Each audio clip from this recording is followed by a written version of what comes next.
Mesdames, Messieurs, bonjour. Merci d'être présents si nombreuses et si nombreux sur cette pitch zone.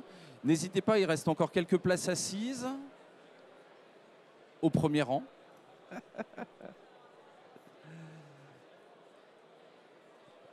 Voilà. Le sujet qui nous amène, la réhabilitation de façades hors site et pas hors sol. Moi-même, je m'appelle Christophe Henry, responsable communication de chez l'industriel Sto. Et on a le plaisir d'accueillir Damien Verrière, directeur réhabilitation Île-de-France pour Immobilière 3F Groupe Action Logement, qui va co-intervenir avec mon collègue Nicolas Prost, qui lui-même est chargé de développement national pour l'habitat social. Alors, nous allons démarrer. Alors tout d'abord, Monsieur Verrière, ce joli titre qui m'a moi-même fait beaucoup sourire, la réa de façade hors site et pas hors sol, d'où nous vient ce trait d'humour? Bonjour à tous, ravi de vous voir aussi nombreux ce matin au congrès HLM. Oui, alors on a eu cette idée pour faire un petit clin d'œil à la conférence qui avait été préparée en 2023 par la Maison de l'Architecture d'Île-de-France, qui a intitulé non pas la réa de façade, mais le hors-site, c'est pas du hors-sol. Donc voilà, c'était un clin d'œil, et notamment aussi à Pierre Polo, qui est administrateur de l'association, qui doit être dans le public, tout simplement. Merci, en tout cas, ça m'a fait beaucoup sourire. Monsieur Verrière, pouvez-vous nous présenter le groupe Immobilière 3F? Alors, Immobilière 3F est un groupe qui fait partie d'Action Logement, qui a un peu plus d'1,3 million logements sociaux et 70 millions de mètres carrés de surface de plancher à exploiter. Donc, Immobilière 3F, pour faire simple, c'est 12 sociétés qui composent environ un peu plus de 300 000 logements en France. Et pour faire simple, la moitié se trouve en Île-de-France, puisqu'on a environ 150 000 logements en Île-de-France, et le reste sur le territoire que vous voyez apparaître sur la carte de droite. D'accord, donc vous-même, votre périmètre couvre toute l'Île-de-France. Vous pouvez nous décrire comment se répartit l'activité pour votre part en réhabilitation? Alors sur la partie réhabilitation, donc moi je travaille exclusivement en Île-de-France. Et nous avons 3 types d'activités que vous voyez apparaître à l'écran. La première activité, c'est la réhabilitation de logements en milieu occupé. J'insiste, hein, nous on fait 99% de notre activité, c'est du milieu occupé. On fait 1000 logements en résidentialisation. La résidentialisation, c'est l'aménagement des espaces extérieurs autour des immeubles. Et on démolit le patrimoine obsolète, et vous le voyez, je crois, en vidéo. Donc environ 500 logements par an. On a des pics d'activité avec l'ANRU 2, puisque cette année, on va démolir beaucoup plus de logements. Donc c'est des logements qui sont soit obsolètes, soit dans le cadre d'un projet urbain sur lequel ils ne sont pas bien positionnés, et un réaménagement de quartier. Donc ça, c'est notre activité. On a un volume qui est assez important, hein, de parcs traités que vous voyez apparaître à l'écran. Donc on a réhabilité 20 000 logements depuis 2020 sur notre parc en Île-de-France. Et vous voyez la courbe avec les couleurs, donc c'est mauve. On était plutôt aux alentours de 3008, 3005, et on atteint l'année dernière près de 7000 logements au total en réhabilitation, résidentialisation et démolition. Donc on est en pleine activité chantier et de dépenses, puisqu'il faut payer les entreprises. Et alors, si on fait le focus sur cette activité de réhabilitation qui est en très fort accroissement, est-ce que vous avez des relais de croissance pour pouvoir absorber ces volumes futurs? Alors justement, on s'interroge comment est-ce qu'on peut accélérer la rénovation, comment est-ce qu'on peut aller plus vite. Et on s'est essayé sur du hors-site, mais pas du hors-sol, et surtout sur de la façade, où on s'est interrogé sur est-ce que la massification, est-ce que le hors-site peut permettre la massification. Donc oui, c'était intéressant de le tester en vrai sur une opération, avec bien évidemment une genèse, hein, de cette interrogation sur notre capacité à faire. Et cette genèse, ça vient de notre actionnaire, donc Action Logement, qui travaille sur la massification, sur la transition énergétique, et nous demande de regarder sur notre patrimoine si on peut développer de la réa en préfabrication hors site. Alors donc nous on prend la balle au bond, si je peux me permettre, et on en décline au moins 4 objectifs que vous voyez apparaître. Le premier qui est majeur pour moi, c'est la sécurité des compagnons qui interviennent sur nos chantiers. Je me suis dit, est-ce que la préfabrication, dans ma tête, j'avais l'idée que c'était fabriqué dans une usine. Est-ce que ça va permettre d'être meilleur sur la sécurité pour nos compagnons? Le deuxième, qui est autant et au moins aussi primordial, c'est le confort des locataires. Dans ma tête, la préfabrication permettait d'apporter des éléments qui est fabriqué autre part que sur le chantier. Donc je me suis dit, il y a peut-être un intérêt pour les locataires également. Troisième point qui est aussi important, c'est le contrôle qualité. Quand c'est préfabriqué, ça sort d'une usine, normalement ça doit être de meilleure qualité. Il y a quelques industriels dans le public, normalement ça doit être de meilleure qualité. Et puis aussi notre réflexion sur le carbone avec des déchets limités. Donc ça, c'est les 4 objectifs qu'on s'est donnés au départ.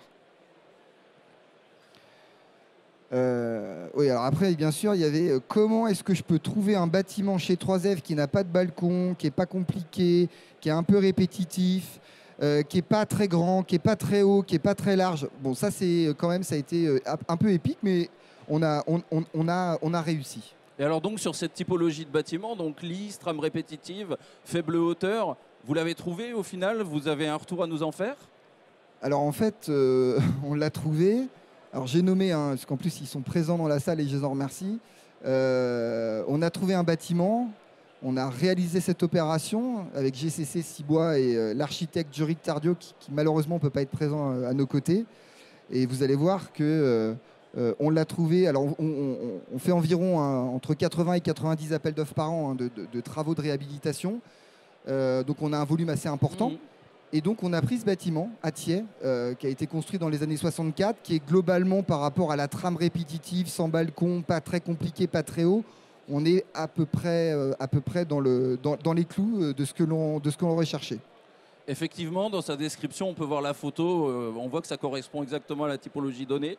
En termes d'organisation, qu'est-ce qui change? Alors, ce qui change, c'est au moins 3 points sur le plan juridique, puisque on a fait... ce qu'on appelle un PAN, c'est une procédure avec négociation, c'est-à-dire qu'on a choisi des entreprises après que nous ayons réalisé grosso modo l'APD, tout simplement parce qu'on n'était pas sûr que les panneaux qui étaient dessinés par l'architecte allaient tenir. Donc l'architecte est venu nous voir et je le remercie, il nous a dit « moi je ne suis pas convaincu de mon histoire et je voudrais absolument avoir l'expertise d'une entreprise générale sur la fixation de ces panneaux qui sont quand même relativement lourds ». Donc ça, c'est important. Donc on a une procédure juridique d'achat qui a été un peu plus longue que prévu, mais qui nous a permis de fiabiliser notre solution technique in fine. Et puis surtout, on va le voir après, d'optimiser la durée du chantier. Est-ce qu'il y a d'autres enjeux auxquels votre démarche répond? Oui, puisque nous souhaitions nous intégrer dans une démarche tout bois.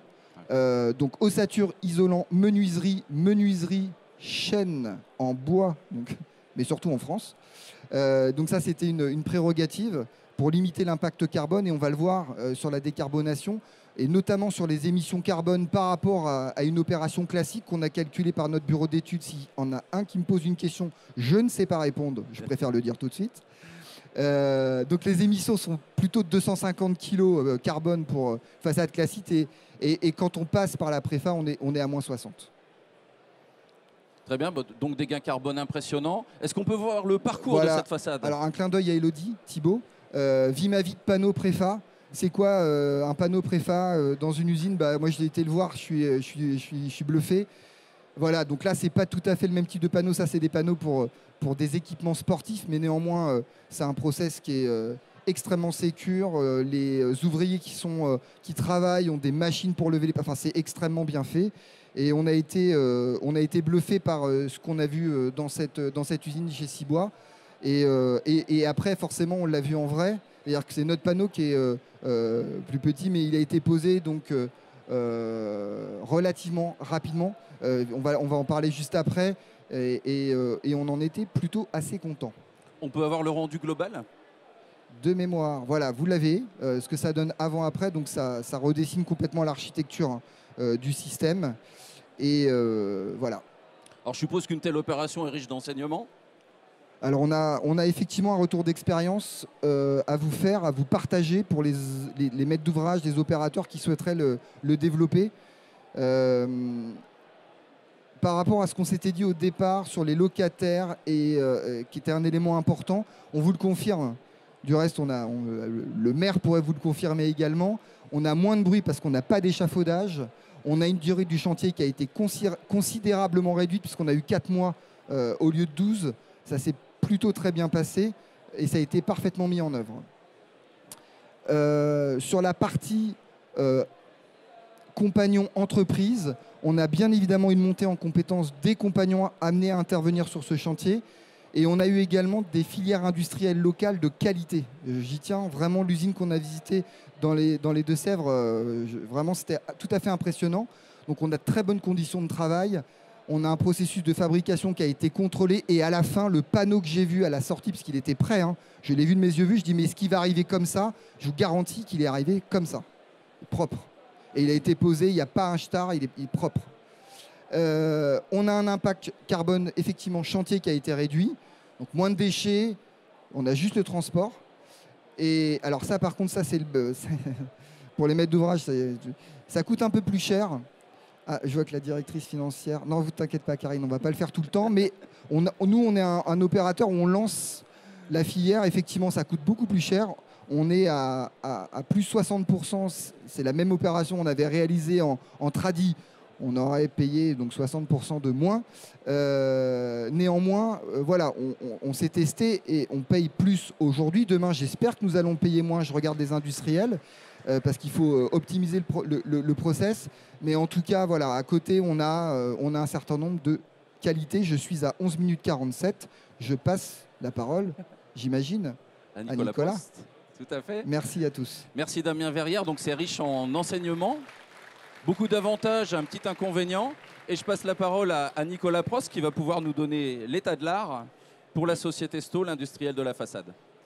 Merci Damien. Merci beaucoup d'avoir déjà accepté la conférence aujourd'hui sur ce thème qui prépare le futur sur les rénovations énergétiques. Et merci à toutes et à tous d'être ici présents. Pour cette partie très intéressante. Alors, je vais vous présenter un petit peu l'entreprise de Sto. Pour ceux qui ne la connaissent pas, je vais passer vite parce que j'aimerais avoir quelques questions pour la suite.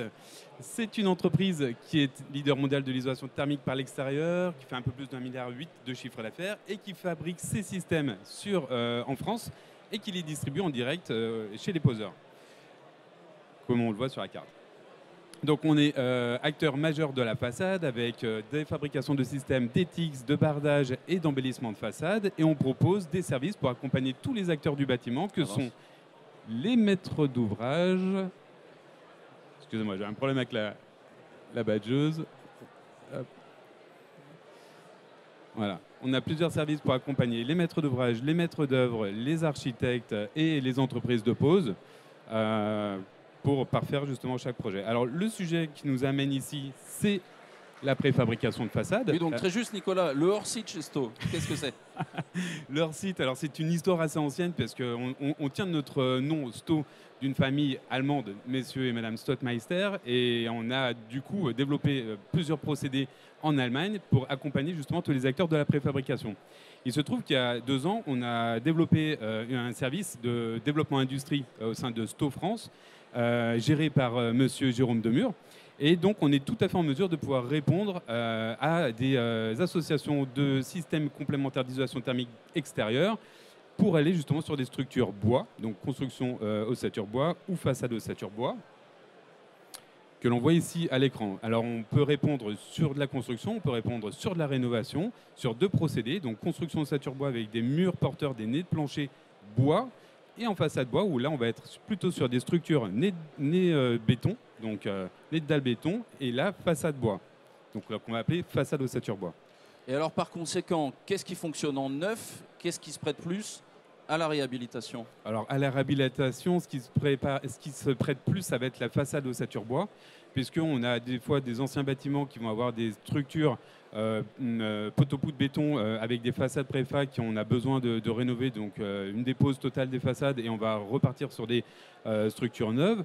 Mais on peut également utiliser le cas de la façade ossature bois pour venir rénover les bâtiments de façon énergétique.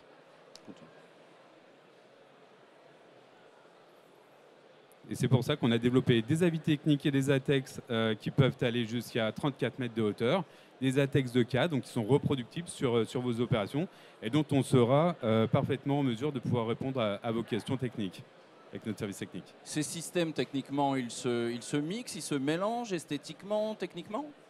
Alors techniquement, effectivement, ils sont compatibles et on va le voir par la suite. Pourquoi ils sont compatibles entre les ETX et les bardages? C'est qu'en fait, on va avoir des finitions différentes. Sur les bardages, on va avoir la possibilité de pouvoir coller des revêtements pierre, mosaïque, briques, comme on va le voir par la suite en photo. Mais, et les ETX plus connus pour leurs enduits et avoir un mix économique global. Alors on va le voir par la suite, les esthétiques qui sont possibles de reproduire. Donc là, c'est vrai qu'aujourd'hui, qui dit préfa dit souvent produit de bardage. Donc produit de bardage dans lequel on va pouvoir intégrer des façades qui ressemblent à des logements avec des pierres, joints fermés, des briques, des mosaïques de verre. Mais également un produit qui est très connu dans le bâtiment, qui est de l'enduit. Et donc on va pouvoir mixer tout ça avec des ETX et des façades ventilées. Donc on a une esthétique et des solutions qui peuvent correspondre au cahier des charges de la maîtrise d'ouvrage, des bailleurs notamment. Est-ce qu'il y a d'autres enjeux environnementaux qui sont appréhendés par STO justement pour simplifier le développement durable? Ouais, très bonne question. Effectivement, c'est vrai que le hors-site, c'est un des volets du développement durable qui est géré par STO dans ses services. On a beaucoup travaillé sur l'élaboration d'avis techniques, plutôt pour la rénovation énergétique, avec des matériaux biosourcés, par exemple des ETX avec des isolants type fibre de bois, qui permettent d'avoir et de réduire considérablement les impacts carbone en rénovation. On a aussi beaucoup travaillé sur les réemplois, donc des matières premières, par exemple nos plaques de Ventec, elles sont en verre recyclé, ce qui permet de pouvoir avoir un impact aussi réduit. Et puis on a aussi mis en place des principes et des process de gestion des déchets. Donc par exemple sur les chantiers, on a la possibilité de récupérer toutes les chutes d'isolants propres pour pouvoir les recycler directement. Et on a mis aussi en place des systèmes de récupération de tout ce qui est fin de seau, matériel, par exemple de nos clients poseurs, pour pouvoir les recycler partout en France. Très bien. Alors si on revient au sujet central, le hors-site, la préfabrication, quelques projets à citer? Oui, alors bon, je suis content. On va avoir du temps un petit peu pour deux questions après, donc ça c'est intéressant. Les projets que je voulais vous montrer, donc c'est déjà, nous avons travaillé en collaboration avec le groupement Vilogia, Redcat, Simoe et Rabot Utiel sur le premier Energy Sprong que l'on voit ici derrière. Et plus récemment, un process un peu plus différent qui utilise une ossature métal avec le groupement Maine-et-Loire Habitat, Redcat Architecture, Simoe et Sogea qui utilisent des solutions STO, comme on le voit derrière à l'écran. Très bien. Avant d'en arriver à la conclusion et de pouvoir prendre quelques questions, nous sommes exposants, donc STO. Est-ce qu'il y a une innovation présente sur le stand que vous voudriez mettre en avant ? Oui, tout à fait. Alors, on profite de ce salon pour vous présenter en avant-première sur notre stand Hall 4 D16 une innovation mondiale. Donc, c'est un système d'ETX dont son poids carbone au mètre carré vous permet d'obtenir un crédit carbone de 1 kg. Donc, chaque mètre carré posé de ce système qu'on va lancer en 2025 va vous permettre d'obtenir un crédit carbone de 1 kg. Pour exemple, une rénovation de 25 logements, ce qui correspond à peu près 1000 m² de façade, va vous permettre d'obtenir un crédit carbone de 1 tonne. Donc chaque 25 logements que vous allez rénover, 1 tonne de crédit carbone. Donc je vous invite à venir le découvrir sur le stand D16 Hall 4 et ce sera avec grand plaisir qu'on vous accueillera. Je passe maintenant la parole à Monsieur Verrière pour conclure. Moi, ce que je pense de la massification, en fait, il n'y a pas de solution miracle dans le bâtiment. Moi, je pense que le hors-site va nous aider à traiter une partie de nos logements, mais qu'on ne pourra pas l'utiliser pour traiter tous les bâtiments qui existent en France, contrairement à une idée peut-être reçue. Et moi, ce que je veux juste passer comme message, c'est qu'il faut absolument qu'on travaille sur le coût. Nous, on a essayé, on en fait régulièrement, hein. On en fait une autre à Garges-les-Gonesse avec un autre procédé qui s'appelle Reaskin.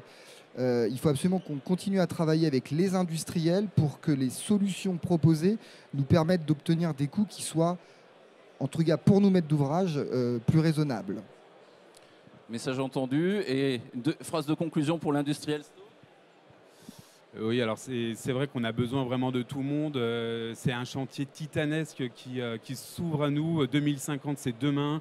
Il y a énormément de projets à rénover. C'est vrai que là, on le voit déjà avec la loi climat résilience, il y a une accélération des rénovations énergétiques, mais le jeu est quand même considérable. On a besoin vraiment de tous les acteurs. Donc je remercie les maîtres d'ouvrage de lancer des projets. Je remercie les architectes, les bureaux d'études qui sont ici présents pour les prescriptions et vraiment le travail aussi de recherche en amont. Et puis les entreprises de pause, parce que sans elles, justement, on a besoin vraiment de tout le monde. Nous, de notre côté industriel, on est bien sûr ouvert à toutes les suggestions, donc on est assez open, on essaye de faire le mieux aussi. Mais en tout cas, on a vraiment besoin de tout le monde, à tous les échelons, et je remercie tout le monde. Merci M. Verrière, merci Nicolas Prost. Messieurs, dames, est-ce que quelqu'un souhaiterait poser une question? Question piège ou pas? Ou pas? Pas de questions dans la salle? Écoutez, je vous invite à ce qu'on poursuive les discussions en parallèle. Merci beaucoup Damien Verrière, merci beaucoup Nicolas Prost et merci à vous toutes et tous pour votre attention et je vous souhaite une bonne suite de congrès.